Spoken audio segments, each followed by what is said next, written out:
Bismillahirrahmanirrahim. Assalamualaikum warahmatullahi wabarakatuh. Waalaikumsalam warahmatullahi wabarakatuh. warahmatullahi wabarakatuh. Innal hamdalillah nahmaduhu wa nasta'inuhu wa nastaghfiruh wa na'udzu billahi min shururi anfusina wa min sayyiati a'malina. May yahdihillahu fahuwal muhtad wa may yudlil falan tajida lahu waliyyan mursyida. Wa asyhadu an la ilaha illallah wahdahu la syarika lah wa asyhadu anna Muhammadan abduhu wa rasuluh. Amma ba'd. Alhamdulillah, pada malam hari ini kita bisa bertemu kembali di kajian rutin di Senin malam atau malam Selasa, membahas materi akidah dari kitab Al-Aqidatus Sahihah wa ma yudaduha, atau akidah yang sahih versus akidah yang batil, yang disusun oleh Syekh Abdul Aziz bin Abdullah bin Baz rahimahullahu ta'ala. Di pertemuan sebelumnya, alhamdulillah, kita telah menyelesaikan 2 rukun dari 6 rukun iman. Kita telah menyelesaikan pembahasan rukun iman yang pertama, yaitu iman kepada Allah. Kemudian kita juga telah membahas rukun iman yang kedua, yaitu iman kepada malaikat. Meskipun pembahasannya tidak terlalu panjang, ya, hanya ringkas dan singkat saja. Maka insya Allah pada malam hari ini kita akan lanjutkan dengan pembahasan rukun iman yang ketiga, yaitu al-iman bir-rusul. Baik, kita buka halaman 17. Sudah.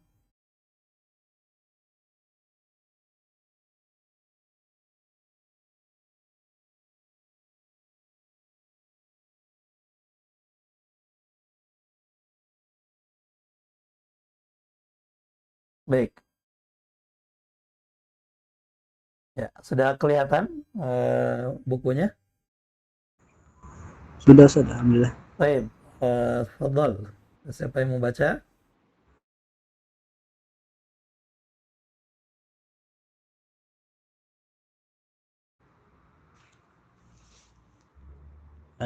Coba Ustaz, bismillah. Baik, tafadhal. Di. Dari wahakaza Ustaz. Ayo, nah. Bismillah, alhamdulillah, wassalatu wassalamu ala rasulillah sallallahu alaihi wasallam. Qala al-musannif rahimahullah, wa hakaza al-imanu bil kutubi yajibu al-imanu ijmalan bi anna Allah subhanahu anzala kutuban ala anbiya'ihi wa rusulihi li bayani haqqihi wa da'wati ilaihi kama qala ta'ala. Asbuk, baik. Barakallahu fiik. Silakan baca terjemahnya. Sekarang kita coba ganti terjemahnya pakai yang versi lama ya. Karena yang versi baru ini agak sedikit berbeda susunannya, tidak sama persis dengan yang Arabnya ya. Betul. Nah, ini yang versi terjemah lama. Silakan. Nah, iman kepada kitab-kitab. Secara umum, seorang muslim harus meyakini bahwa Allah telah menurunkan kitab-kitab kepada para nabi dan rasulnya dengan tujuan untuk menjelaskan kebenaran. Baik, barakallahu fiik. Di sini Syekh Abdul Aziz bin Baz rahimahullah ta'ala setelah menjelaskan iman kepada malaikat, mulai menjelaskan rukun iman yang ketiga, yaitu iman kepada kitab-kitab. Dia mengatakan, wa hakadzal imanu bil kutubi. Demikian juga iman kepada kitab, yaitu iman kepada rukun iman yang ketiga, yaitu iman kepada kitab. Yajibul imanu ijmalan. Maka wajib mengimani secara global. Nah, jadi Syekh bin Baz di sini metodenya, setiap rukun iman yang beliau sebutkan itu disebutkan poinnya atau cakupannya secara global dan cakupannya secara rinci atau spesifik. Apa yang wajib diimani secara global berkaitan dengan kitab? Beliau mengatakan yaitu bi anna Allah subhanahu wa ta'ala anzala kutuban ala anbiya'ihi wa rusulihi. Yaitu mengimani bahwasanya Allah subhanahu wa ta'ala telah menurunkan kitab-kitab kepada para nabi dan rasulnya. Tujuannya apa? Libayani haqqihi. Untuk menjelaskan haknya. Maksudnya menjelaskan hak Allah subhanahu wa ta'ala untuk diibadahi, atau kalau versi terjemahan tadi untuk menjelaskan kebenaran ya yang terdapat dalam kitab-kitab tersebut atau kebenaran dari Allah subhanahu wa ta'ala wa da'wati ilaihi, dan juga untuk mendakwahkannya ya. Jadi keimanan secara global, dan ini adalah keimanan yang paling basic berkaitan dengan iman kepada kitab, adalah mengimani bahwasanya Allah Subhanahu wa taala benar-benar pernah menurunkan kitab-kitab ya, seperti beberapa nama kitab yang kita ketahui, yaitu Al-Qur'an, Taurat, Zabur, Injil, Suhuf, itu benar-benar ada. Nah, jadi kitab-kitab tersebut bukanlah dongeng, bukanlah cerita, tapi benar-benar Allah Subhanahu wa taala pernah menurunkannya. Ya, ini keimanan yang paling dasar dan keimanan secara global berkaitan dengan keimanan kepada kitab. Setelah itu Syekh bin Baz rahimahullah menyebutkan beberapa ayat atau beberapa dalil berupa ayat Al-Qur'an tentang adanya kitab-kitab tersebut. Mangga. Lanjut. Bismillahirrahmanirrahim. Allahumma shalli ala Muhammad.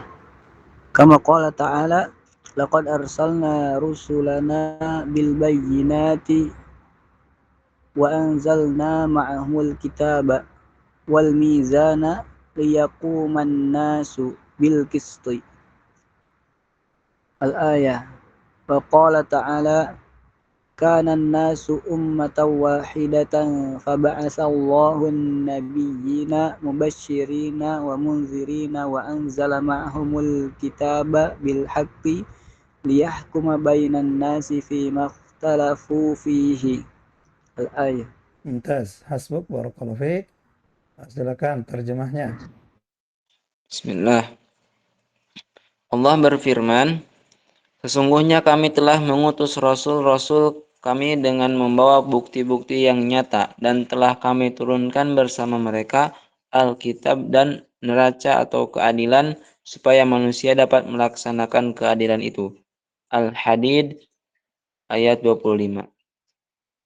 Kemudian firman Allah Ta'ala yang artinya, dahulu manusia itu adalah umat yang satu. Setelah timbul perselisihan, maka Allah mengutus para nabi sebagai pemberi kabar gembira dan peringatan. Dan Allah menurunkan bersama mereka kitab yang benar untuk memberi keputusan di antara manusia tentang perkara yang mereka perselisihkan. Surat Al-Baqarah ayat 213. Baik, mumtaz, barakallahu fiik. Di sini Syekh bin Baz membawakan dua ayat tentang bukti bahwa Allah Subhanahu wa taala pernah menurunkan kitab-kitab kepada para nabi dan rasul. Allah Subhanahu wa taala berfirman, "Laqad arsalna rusulana bil bayyinat." Sungguh kami telah mengutus para rasul kami bil bayyinat, dengan membawa keterangan-keterangan atau bukti-bukti. Nah, di sini mahalus syahidnya, wa anzalna ma'ahumul kitab, dan kami menurunkan bersama mereka, itu bersama para rasul itu, kitab-kitab. Nah, ini menunjukkan bahwasanya setiap rasul itu membawa kitab-kitab. Wal mizan, dan juga timbangan, liyaquman nasu bil qist, agar manusia melaksanakannya dengan keadilan ya, atau agar memutuskan dengan keadilan ya. Kemudian juga dalam surah Al-Baqarah ayat 213 Allah Ta'ala berfirman, kana nasu ummatan wahidah. Manusia dulu adalah umat yang satu. Faba'atsallahu an-nabiyyina mubasyirina wa mundzirin. Setelah mereka berpecah belah karena berbuat syirik, maka Allah pun mengutus kepada mereka para nabi, ya, untuk mubasyirin, memberi kabar gembira, wa mundzirin, dan memberi peringatan. Nah, ini mahal syahidnya, wa anzala ma'ahumul kitaba bil haq, dan menurunkan, dan Allah menurunkan bersama mereka kitab bil haqqi, dengan kebenaran. Ya, ini menunjukkan sekali lagi bahwasanya Allah Subhanahu wa taala pernah menurunkan kitab-kitab tersebut bersama diutusnya para rasul.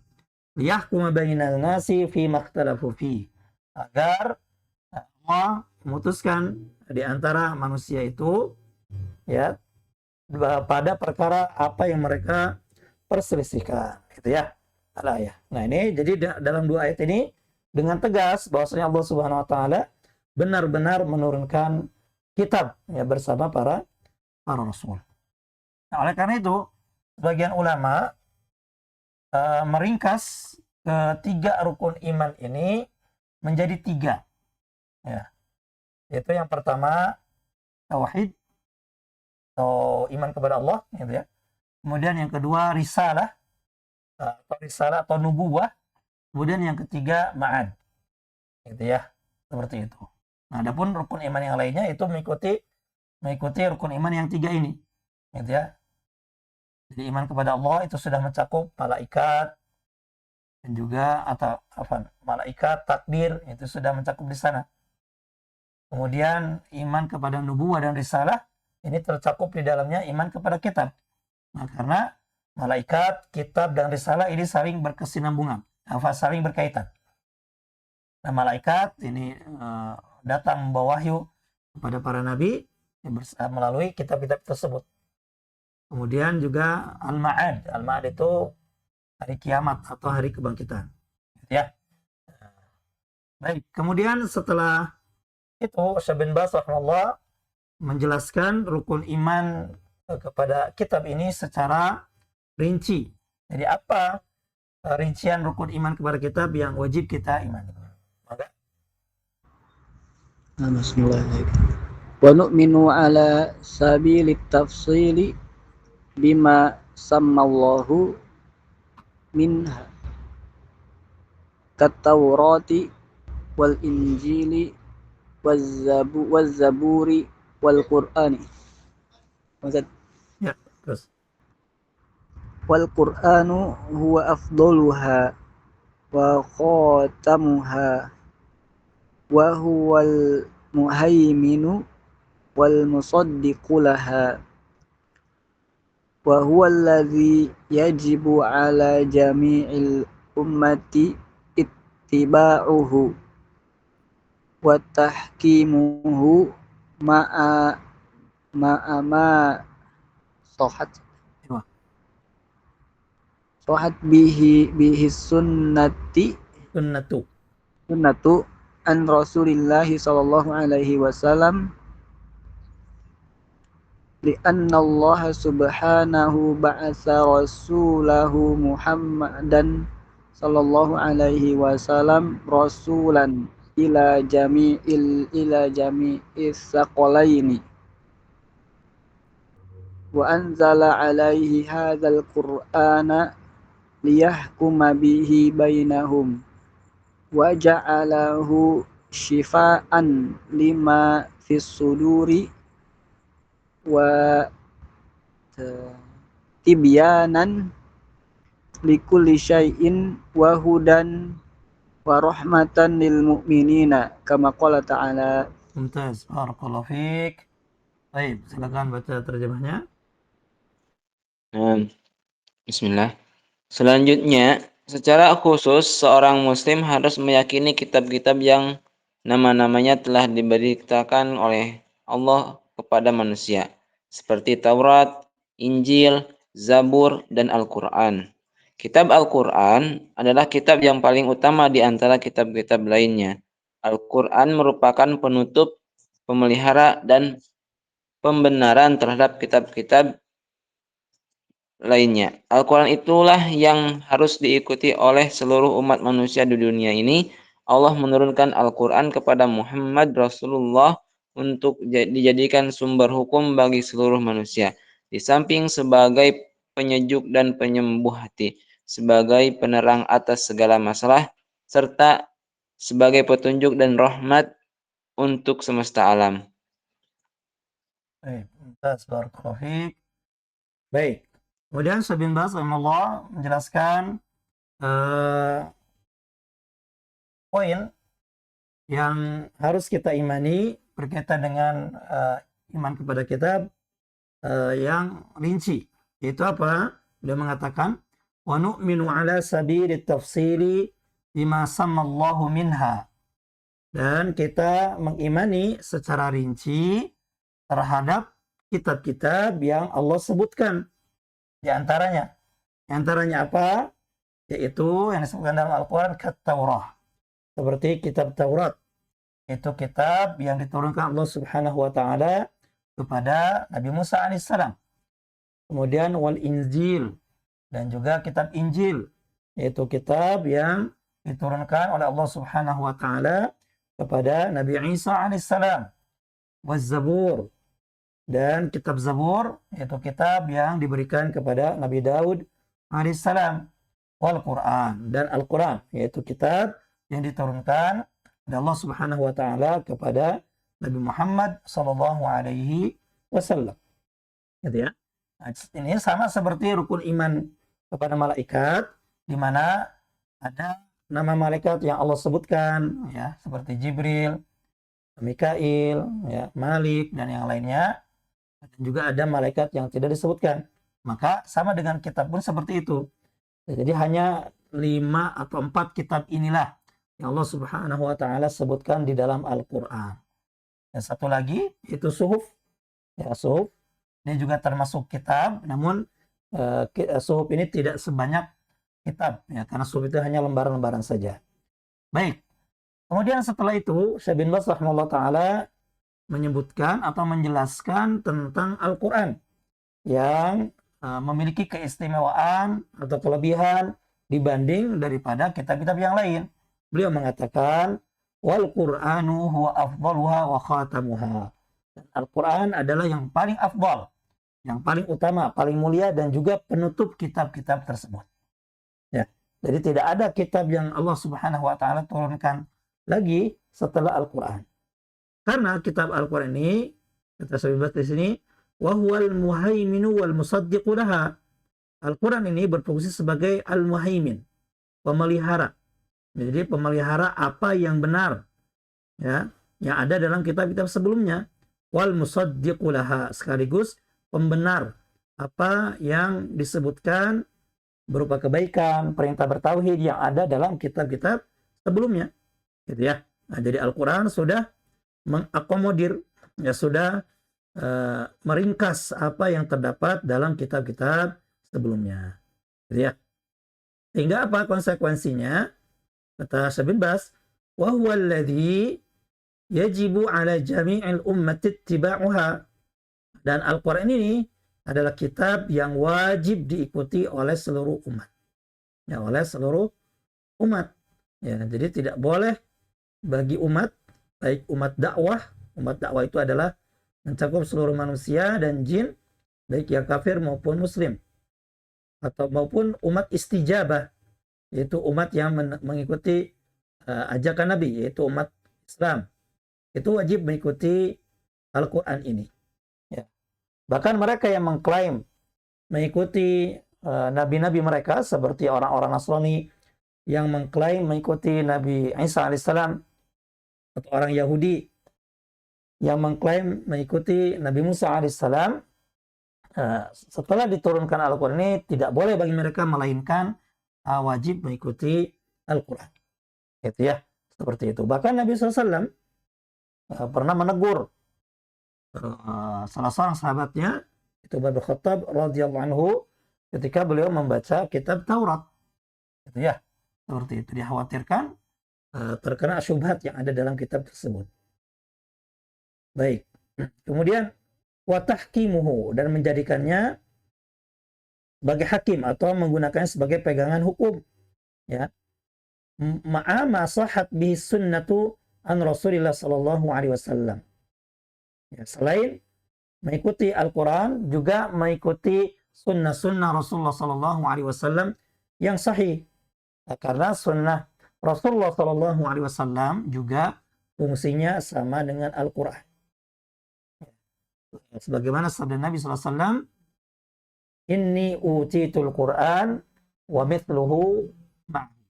Sesungguhnya aku diberikan Al-Quran dan juga aku diberikan sesuatu yang persis dengannya. Maksudnya adalah aku diberikan sunnah. Itu ya, maka kedua-duanya Al-Quran dan sunnah ini wajib diikuti. Bahkan Nabi SAW pernah mengatakan, "Lau kana Musa hayyan ma wasi'ahu illa an yattabi'ani." Atau kama qala sallallahu. Seandainya Musa pada saat ini hidup, maka tidak boleh baginya melainkan mengikuti aku. Gitu ya. Nah, ini menunjukkan bahwasanya Al-Quran ini wajib diikuti oleh seluruh umat, disertai dengan sunnah Rasulullah SAW. Karena Al-Quran itu dijelaskan oleh sunnah.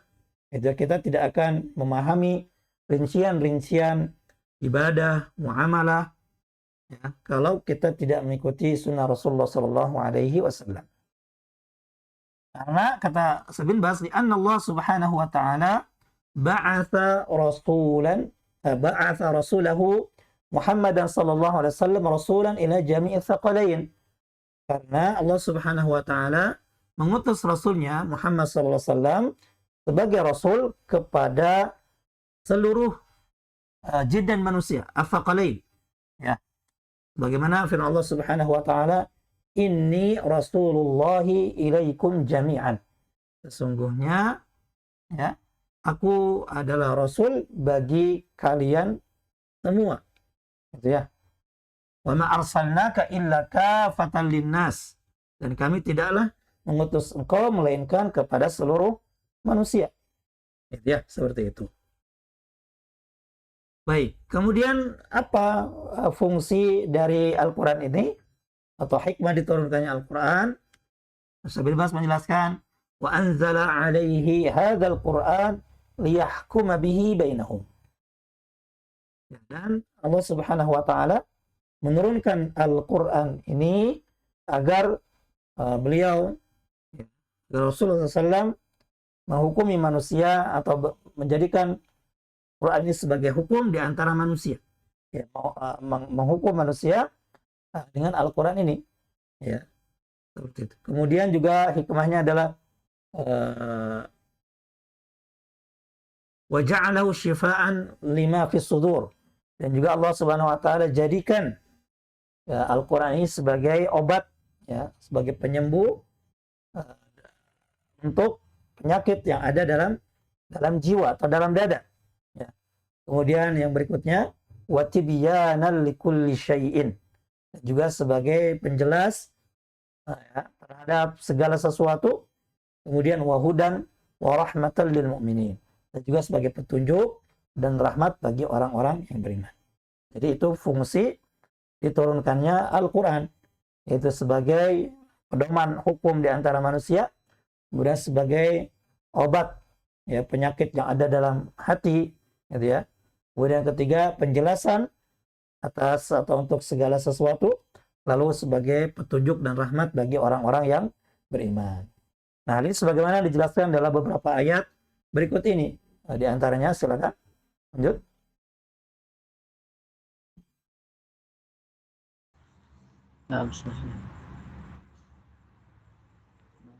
Kama qala ta'ala, wa hadza kitabun anzalnahu mubarakun fattabi'uhu wattaqu la'allakum turhamun.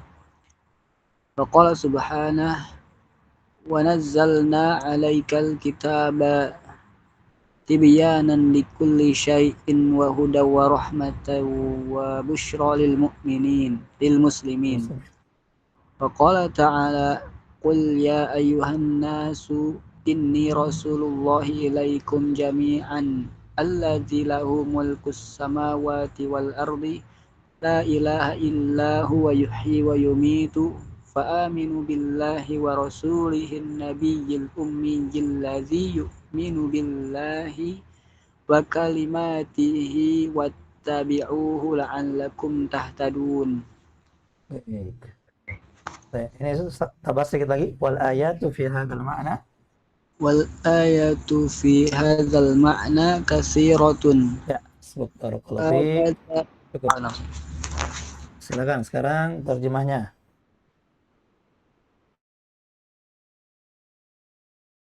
Silakan terjemahnya.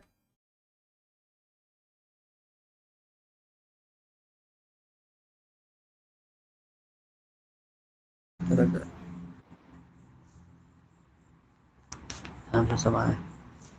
Ya. Kitab Al-Quran adalah kitab yang paling yang mana sih? Afwan. Dan ini Allah berfirman, ya itu. Nah, Allah berfirman, dan ini Al-Quran adalah kitab yang telah kami turunkan yang diberkahi, maka ikutilah dia dan bertakwalah agar kamu sekalian mendapat rahmat dari Allah.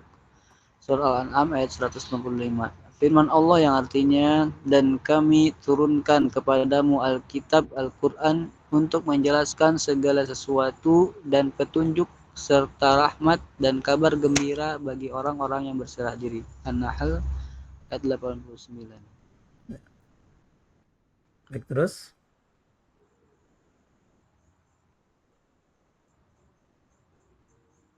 Katakanlah Muhammad, wahai manusia, sesungguhnya aku adalah utusan Allah kepadamu sekalian, yaitu Allah yang memiliki kerajaan langit dan bumi. Tiada ilah selain Dia yang menghidupkan dan mematikan. Oleh karena itu berimanlah kepada Allah dan utusannya, seorang nabi yang ummi, yang beriman kepada Allah dan firman-firmannya, maka ikutilah dia agar kamu mendapat petunjuk. Surah Al-A'raf ayat 158. Baik, barakallahu fiik. Nah, itu pembahasan ringkas berkaitan dengan rukun iman yang ketiga, yaitu iman kepada kitab ya. Baik, kita lanjutkan, dan tentunya ayat-ayat berkaitan dengan iman kepada kitab ini banyak sekali ya. Ini sebagai contoh saja. Baik, oke, sekarang kita sambung sedikit lagi, itu dengan rukun iman yang keempat, iman kepada Rasul. Silakan.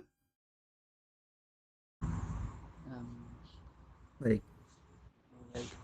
Wa hakadzar rusulu yajibul imanu bihim ijmalan wa tafsilan, fanu'minu anna Allah subhanahu arsala ila ibadihi rusulan minhum mubashirina wa munzirina wa Wadu'atan. du'atan ilal haqqi, faman ajabahum faza Aywa. bis sa'adati, waman khalafahum ba'a bil Khaybati. bil khaybati wan nadamati, wa khatamuhum wa afdaluhum huwa nabiyyuna Muhammadun bin Abdillah sallallahu alaihi wasallam, kama qala subhanahu. Barakallahu fiik. Sekarang terjemahnya, silakan. Mana tadi? Iman kepada Rasul.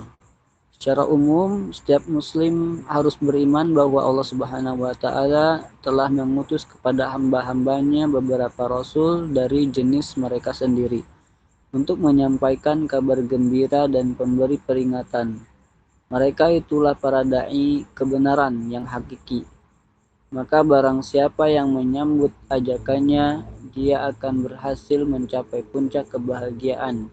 Dan barang siapa yang menentang seruan mereka, ia akan terjerumus dalam kesengsaraan dan penyesalan. Barakallahu fiik.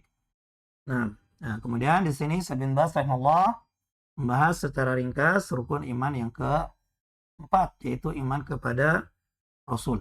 Beliau mengatakan, wa hakadzar rusulu yajibul imanu bihim ijmalan wa tafsilan. Demikian juga dengan Rasul. Kita wajib mengimani mereka secara global, ijmal, dan juga tafsil secara rinci. Baik. Secara global, yaitu apa? Fanu'minu anna Allah subhanahu arsala ila ibadihi rusulan minhum. Maka kita beriman bahwasanya Allah subhanahu wa ta'ala itu telah mengutus kepada hamba-hambanya para minhum, rusulan minhum, para rasul dari jenis mereka sendiri. Gitu ya. Jadi orang yang bernama Muhammad, orang yang bernama Musa, Isa, Ibrahim, dan yang lainnya itu benar-benar pernah diutus oleh Allah Subhanahu wa taala. Jadi bukan sekadar dongeng, bukan cerita belaka. Gitu ya. Itu keimanan yang paling basic atau keimanan secara global berkaitan dengan iman kepada Rasul. Gitu ya. Kemudian tugasnya apa mereka itu? Tugas utamanya ya dua. Yaitu, namun di sini dirinci menjadi tiga ya. Itu mubasyirina wa mundhirin. Yang pertama yaitu mubasyirin, ya, sebagai pemberi kabar gembira. Pemberi kabar gembira bagi mereka yang taat. Di kehidupan dunia mereka akan mendapatkan kebaikan, dan di akhirat mereka akan mendapatkan surga. Wa mundhirin, dan juga sebagai yang kedua pemberi peringatan bagi mereka yang tidak mau taat, tidak mau mengikuti para nabi dan rasul. Ya, bahwasanya mereka di dunia akan mendapatkan siksa, begitu juga di akhirat mereka akan mendapatkan neraka. Dan juga para rasul ini wadu'atan ilal haqqi. Dan juga mereka adalah sebagai da'i, sebagai penyeru kepada kebenaran. Gitu ya, seperti itu. Maka bagaimana nasib orang yang mengikuti mereka, dan bagaimana pula nasib orang yang menolak mereka? Di sini Syekh bin Baz mengatakan, faman ajabahum faza bis-sa'adah. Maka barang siapa yang menjawab atau menerima dakwah mereka, maka dia akan sukses, akan beruntung, mendapatkan kebahagiaan di dunia dan akhirat. Ya, di dunia mereka mendapatkan kemenangan dan kehidupan yang baik, di akhirat mereka akan mendapatkan surga.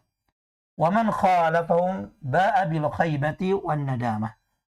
Sedangkan sebaliknya, orang yang menyelisih para nabi dan rasul, maka mereka akan kembali mendapatkan atau hanya akan mendapatkan kerugian dan penyesalan. Gitu ya. Di dunia mereka mendapatkan siksa, kehidupan yang buruk, di akhirat mereka mendapatkan neraka. Wal iyadzu billah. Baik, kemudian Syekh bin Baz di sini menjelaskan iman kepada Rasul secara khusus, yaitu Rasul yang diutus kepada kita, itu Nabi Muhammad SAW. Beliau mengatakan, wa khatamuhum wa afdaluhum wa nabiyyuna Muhammad ibn Abdullah sallallahu alaihi wasallam. Dan penutup para rasul dan yang paling utama atau paling mulia adalah Nabi kita Muhammad bin Abdullah sallallahu alaihi wasallam. Gitu ya.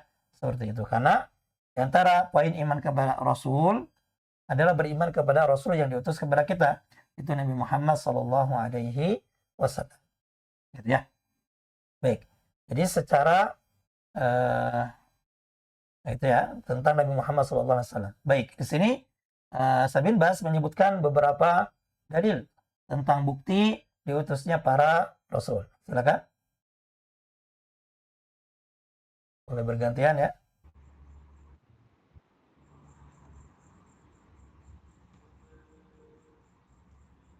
Enggak. Yang hadir juga boleh. Siapa aja? Kama qala subhanahu wa laqad ba'atsna fi kulli ummatin rasulan an i'budullaha wajtanibut taghuta. Wa qala ta'ala rusulan mubashshirina wa mundzirina li alla yakuna lin-nasi 'ala Allahi hujjah ba'da ar-rusuli fakana Allahu 'azizan hakiman. Wa qala ta'ala ma kana Muhammadun aba ahadin min rijalikum walakin rasulallahi wa khataman nabiyyin. Baik. Oke, silakan baca terjemahnya. Allah berfirman, dan kami telah utus kepada setiap umat seorang utusan untuk menyerukan, beribadahlah hanya kepada Allah dan jauhilah tagut, sesembahan selain Allah. Surah An-Nahl ayat 36. Baik. Firman Allah yang artinya, mereka kami utus selaku rasul-rasul pembawa berita gembira dan pemberi peringatan agar tidak ada alasan bagi manusia untuk membantah Allah sesudah diutusnya rasul-rasul itu. Dan Allah adalah Maha Perkasa, Maha Bijaksana. Surah An-Nisa ayat 165. Barakallahu fiik. Baik, jadi dalam satu lagi di sini nggak ada ya. Bantu bisa terjemahkan. Nah, ini maka Muhammadun aba ahdin. Muhammad bukanlah bapak dari seseorang di antara para lelaki di antara kalian, akan tetapi adalah seorang Rasul Allah, utusan Allah, dan penutup para nabi. Barakallahu fiik. Jadi dalam ayat ini Allah Subhanahu wa taala menegaskan tentang misi utama para rasul tersebut ya. Di ayat yang surah An-Nahl ayat 36 dijelaskan bahwasanya Allah Subhanahu wa taala benar-benar mengutus rasul kepada setiap umat, misinya yaitu mendakwahkan tauhid ya, beribadah kepada Allah dan jauhi taghut. Gitu ya.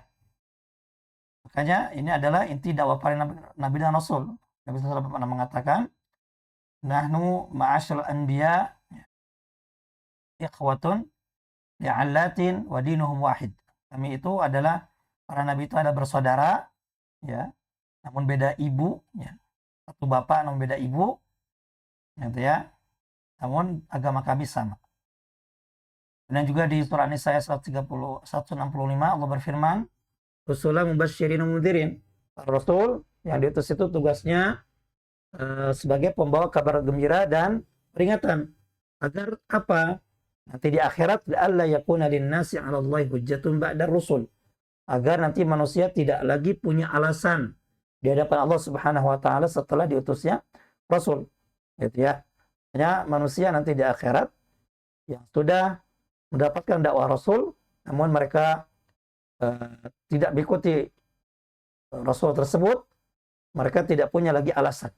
Ya, karena sudah dijelaskan kepada mereka. Kemudian di ayat yang ke-3 surah Al-Ahzab ini ayat 40 Allah menegaskan bahwasanya Nabi Muhammad SAW adalah penutup para nabi dan rasul.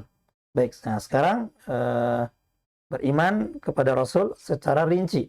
Silakan satu paragraf lagi.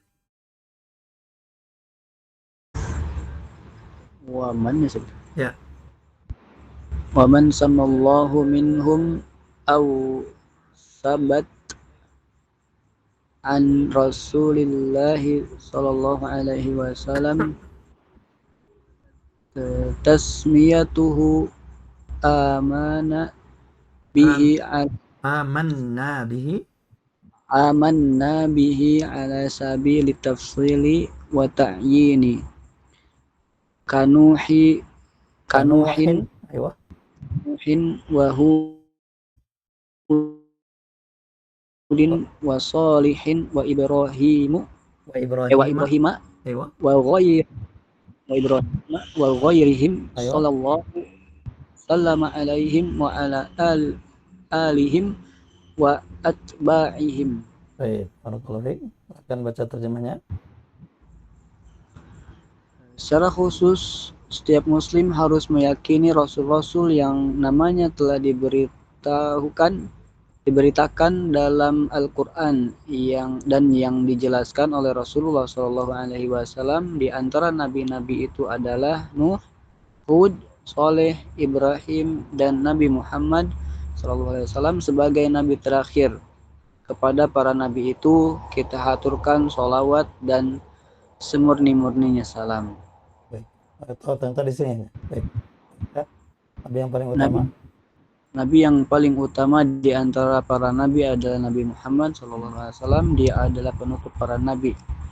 Allah berfirman, bukanlah Muhammad itu bapak dari seorang laki-laki di antara kamu, tetapi dia adalah Rasulullah dan penutup para nabi. Rasul Al-Ahzab ayat 40. Baik, barakallahu fiik.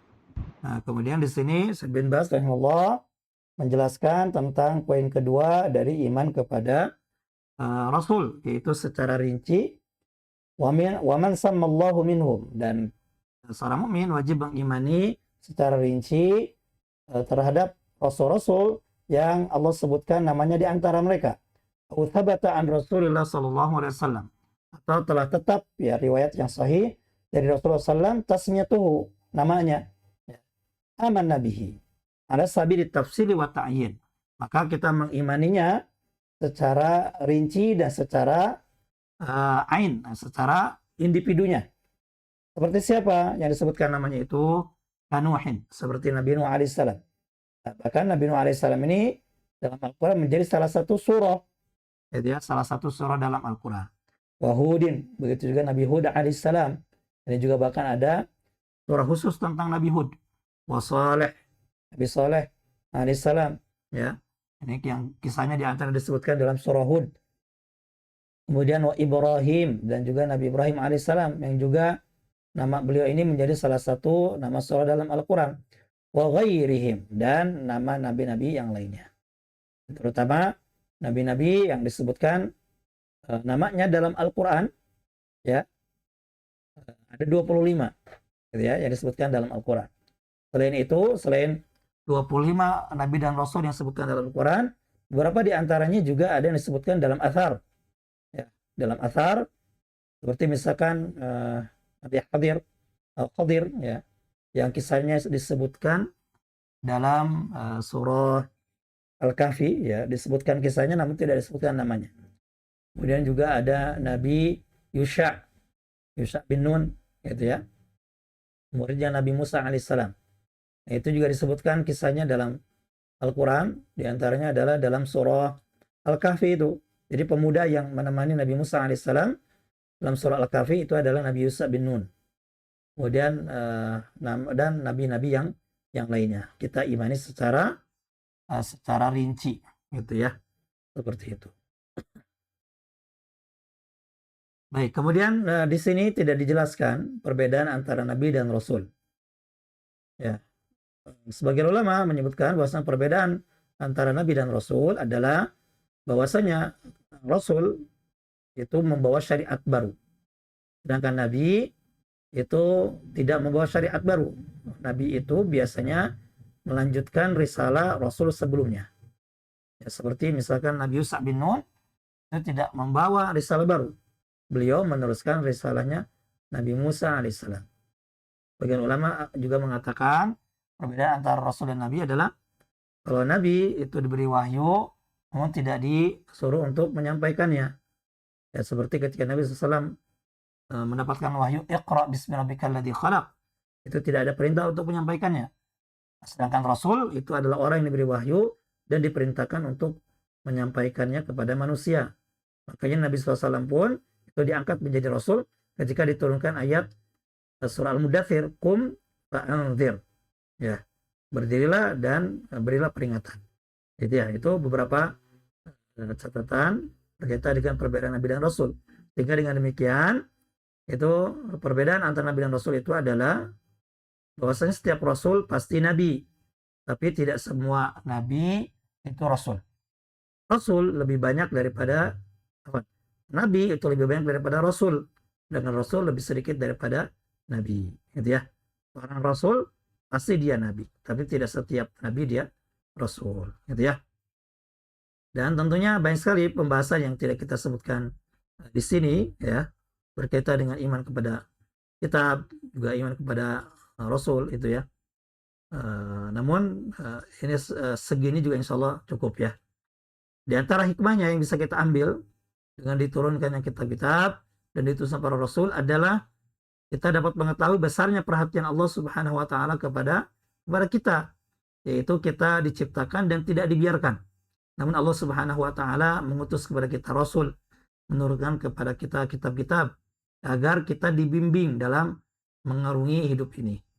Ya, seperti itu. Jadi kita mengetahui betapa sayangnya Allah Subhanahu wa taala kepada kita.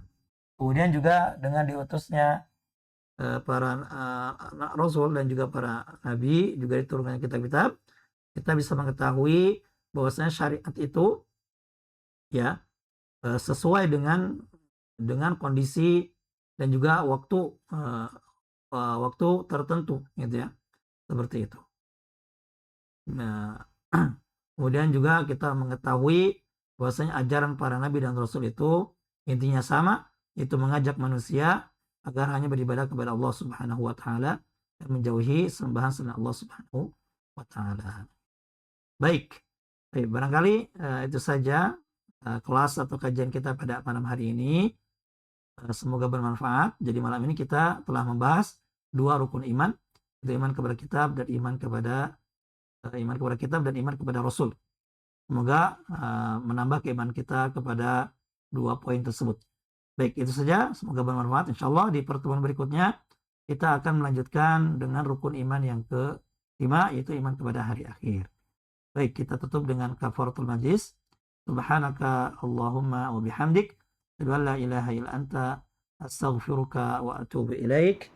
Wa akhiru da'wana alhamdulillahi rabbil alamin. Assalamualaikum warahmatullahi wabarakatuh. Waalaikumsalam warahmatullahi wabarakatuh. Alhamdulillah, jazakallahu khairan. Wa ya barakallahu fiik. Narakum ala khair.